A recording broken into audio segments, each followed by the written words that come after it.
So hello friends, hi. Ravi this side. So आज मैंने क्या ट्रेड लिया, trade analysis, trade logic discuss करते हैं और क्या प्रॉफिट लॉस था। सो पेज को रिफ्रेश करता हूँ एक बार। सो यहाँ पे आप देख सकते हो, सबसे पहले मैंने 35,000 का पुट ऑप्शन लिया था। सो इसमें मैंने 20 पॉइंट कैप्चर किया 100 क्वांटिटी पे। सो यहाँ पे 21 रुपये प्रॉफिट मिला। बाद में मैंने 34,900 का कॉल ऑप्शन लिया था, इसमें मेरे को 1338 रुपये का प्रॉफिट हुआ। तो ऑर्डर विंडो एक बार दिखाता हूँ। सो ऑर्डर विंडो आप देख सकते हो, एक बार 100 क्वांटिटी लिया 324 के प्राइस में, 11:06 और 11:07, लेस देन 1 मिनट का ट्रेड था, 20 पॉइंट मिला, तो यहाँ पे मैं एग्जिट किया। और उसके बाद फिर आप देख सकते हो लास्ट में मैंने 200 क्वांटिटी को स्कैल्प किया था, 402 पे लिया 3:17 पे।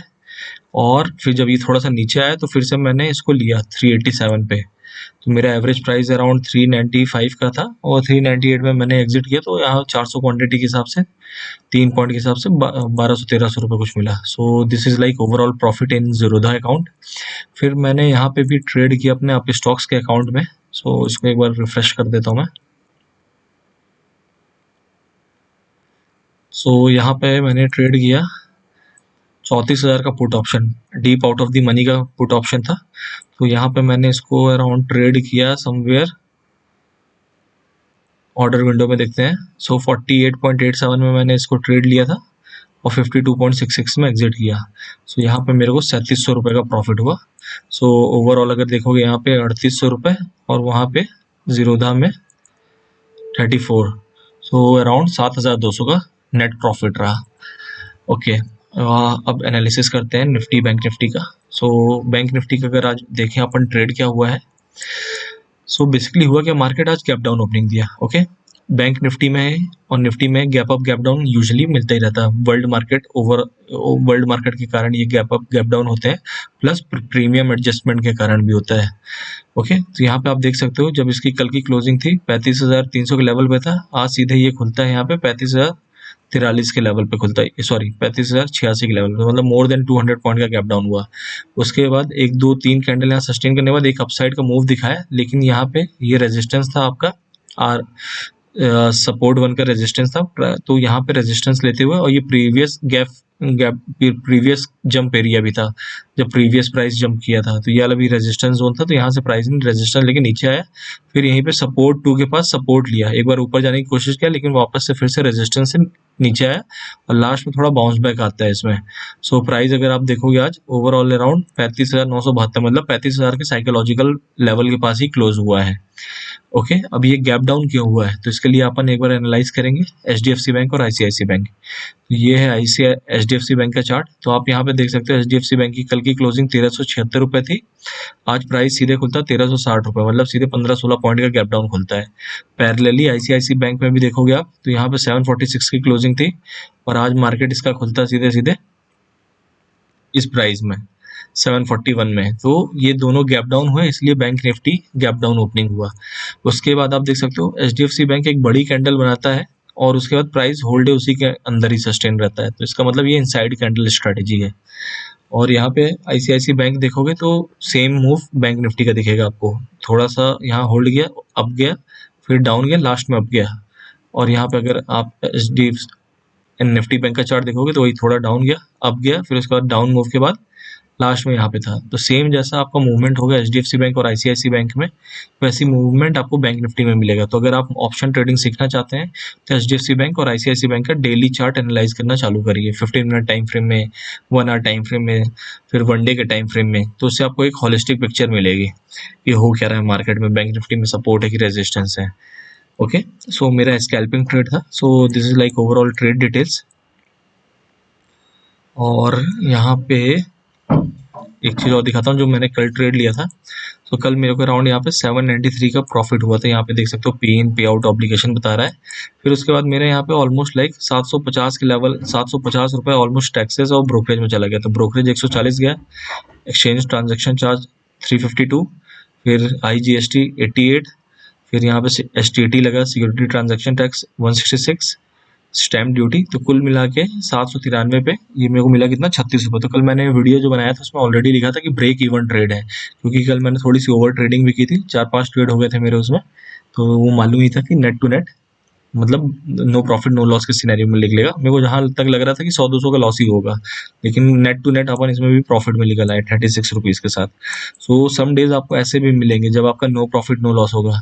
सो उसमें आपको फाइट नहीं करनी चाहिए कि नहीं प्रॉफिट ही चाहिए, प्रॉफिट ही चाहिए। ब्रेक इवन डेज भी आपके लोग मतलब एक सिखाते हैं कि मार्केट हर दिन एक जैसा बिहेव नहीं करता है आपका। सो मार्केट की साइकोलॉजी को आपको समझना पड़ेगा, मार्केट साइकोलॉजी क्या होती है। तो अगर मैं यहाँ पे फिर से आपको एक बार साइकोलॉजी समझाना चाहूँ तो यहाँ पे आप देख सकते हैं कि सबसे पहले हमको बायर और सेलर चाहिए। ओके, तो एक लेवल पे जब प्राइस रेंज में चला जाता है तो बायर सेलर आपके almost like near about equal level पे रहते हैं। तो उससे क्या हो रहा है कि प्राइस एक ही लेवल में फ्लक्चुएट कर रहे हैं। ठीक, फिर उसके बाद क्या होगा, प्राइस एक साइड ना एक साइड ब्रेकआउट देगा, अप साइड दे या कि ब्रेक डाउन दे डाउन साइड, दोनों में एक साइड प्राइस को जाना ही है।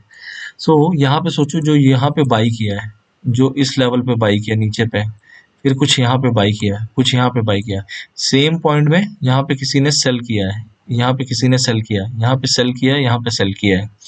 तो अब ये जो बायर और सेलर है, तो अगर मैं बायर हूँ, मैंने इस पॉइंट पे बाई किया है, तो मैं इस रेंज के थोड़ा नीचे मतलब यहाँ पे अपना एसएल डालूंगा, इस लेवल पे समवेयर, ये लेवल पे नीचे पे। ठीक, ये मेरा स्टॉप लॉस रहेगा। किसका रहेगा ये स्टॉप लॉस? बायर का रहेगा, स्टॉप लॉस ऑफ बायर। फिर अगर मैं सेलर हूँ, मैंने इस पॉइंट में सेल किया है या कि इस पॉइंट में सेल किया हूँ या कि इस पॉइंट में सेल किया, तो मेरा यहाँ टॉप में स्टॉप लॉस रहेगा इस लेवल पे। ठीक, तो ये मेरा स्टॉप लॉस ऑफ सेलर हुआ। ओके, तो ये सिंपल सी चीज़ है, बस इसको आपको समझोगे तो आपको ट्रेडिंग बहुत ईजी हो जाएगी। तो जो बाई कर रहा है रेंज के अंदर में उसका स्टॉप लॉस नीचे रहता है, जो सेल कर रहा है उसका स्टॉप लॉस हमेशा ऊपर रहता है। अब प्राइस जब भी ब्रेकआउट या ब्रेकडाउन देता है, तो मानो कि जैसे ही प्राइस यहाँ पे ब्रेकआउट दिया, इस लेवल पे पहुंचा, तो ये जितने भी यहाँ पे सेलर थे वो लोग यहाँ पे बाई करना चालू कर देंगे इस पॉइंट पे। तो क्या होगा, प्राइस और तेजी से ऊपर जाएगा। मतलब यहाँ पे सेल किया तो यहाँ पे बाई करना चालू करेंगे, प्लस ब्रेकआउट हो रहा है तो और भी लोग बाई कर रहे हैं, जो यहाँ पे बाई किए हुए हैं वो और भी ऊपर के लेवल पे बाई कर रहे हैं, तो प्राइस फास्ट मूव करता है।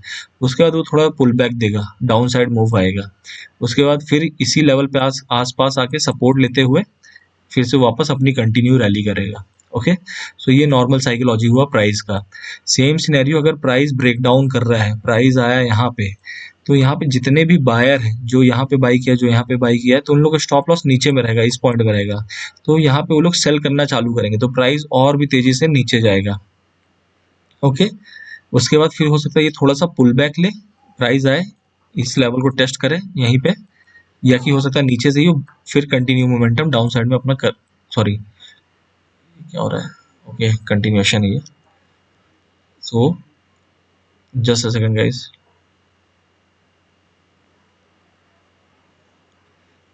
एक सेकंड।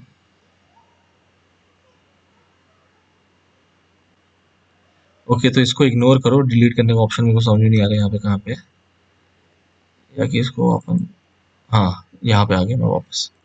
सो यहाँ पे प्राइस ब्रेक डाउन देके कंटिन्यू करेगा मोमेंटम आपका डाउन साइड में। तो यहाँ पे बेसिकली हो क्या रहा है कि ये जो आपके सेलर थे, मतलब यहाँ पे जो बायर थे, वो इस पॉइंट में और सेल करना चालू करेंगे। प्लस जब प्राइस नीचे जाने चालू होता है तो जो यहाँ पे सेलर थे वो लोग भी नई क्वांटिटी और ऐड करते हैं और सेल करना चालू करते हैं। प्लस ब्रेक डाउन हुआ तो नए सेलर भी यहाँ पे एक्टिव हो जाते हैं, तो उसके कारण क्या होता है, प्राइस तेजी से नीचे जाता है। फिर क्या होगा, प्राइस आपका थोड़ा सा प्रॉफिट बुकिंग के लिए ऊपर आएगा, फिर उसके बाद कंटिन्यू रैली करेगा। तो यही सेम सिनेरियो होता है। तो अगर कल का अपन ट्रेड देखेंगे कि बैंक निफ्टी यहाँ पे क्या चल रहा था, ऐसे इस लेवल पे एक चैनल में चल रहा था, चैनल में, फिर उसके बाद आज डायरेक्टली गैप डाउन ओपनिंग दे दिया, फिर उसके बाद ये एक सपोर्ट और ये एक रेजिस्टेंस बन गया। ठीक, उसके बाद जैसे ही इसने ब्रेक डाउन किया, यहाँ पे देखो ये ब्रेक डाउन दिया तो काफ़ी तेज़ी से प्राइस नीचे आया, फिर उसके बाद धीरे धीरे करते हुए प्राइस वापस गया, उसी लेवल को रिटेस्ट किया सेम लेवल पे। उसके बाद जैसे ही ये नीचे का लेवल है इसको ब्रेक किया इस कैंडल ने, तो प्राइस फिर से देखो नीचे आया। ओके, सो प्राइस बिहेवियर आपको समझो, मतलब प्राइस कैसे बिहेव करता है, साइकोलॉजी क्या रहती है। अब यहाँ पे जो लोगों ने सेल किया है इस लेवल पे, ठीक, इस लेवल पे जो लोग सेल किए हैं इस लेवल पे, इस रेड कैंडल में, तो अब वो नीचे में अपना प्रॉफिट बुक करना चालू करेंगे, तो यहाँ पे वो लोग बाई करना चालू करते हैं। ठीक, साथ ही साथ क्या होगा, एडिशनल नए बायर भी आते हैं क्योंकि प्राइस यहाँ पे लो मिल रहा है। ओके, प्लस जो लोग ट्रैप हो गए हैं ट्रैप का मतलब जो यहाँ पे गलती से बाई किया है इस लेवल पे, या कि कोई इस लेवल पे बाई किया है, या कि कोई इस लेवल पे बाई किया है, तो वो लोग नीचे अपनी पोजीशन को एवरेज करने के लिए और बाई करते हैं। तो इससे क्या होता है, बाइंग प्रेशर ऊपर की तरफ आता है। मतलब जो सेलर हैं जो प्रॉफिट में है वो अपना प्रॉफिट बुक कर रहे हैं, तो वो बाई कर रहे हैं, प्लस नए बायर आते हैं लो लेवल पे, तो उसके कारण बाइंग फोर्स है। प्लस जो लोग यहाँ पे ट्रैप हो गए हैं इस मूव में अपोजिट साइड में, जैसे इस मूव में जो भी बायर है सब लॉस में होंगे, तो वो लोग नीचे एवरेज करते हैं अपनी पोजीशन को। तो प्राइस देखो फिर से थोड़ा सा नीचे आया, फिर ऊपर गया कंटिन्यू करके। So this is the pure psychology. So ऐसी रिस्क मैनेजमेंट साइकोलॉजी सारे सेशन में आप लोग को डिटेल में समझाऊंगा। जस्ट मेरा एक बार 1000 सब्सक्राइबर हो जाए, और उसके बाद सारा जो भी learning detail analysis I will share with you. So stay tuned guys, and please like, subscribe and share the channel. Thank you so much. Take care. Love your mom and dad. Bye. Have a nice day.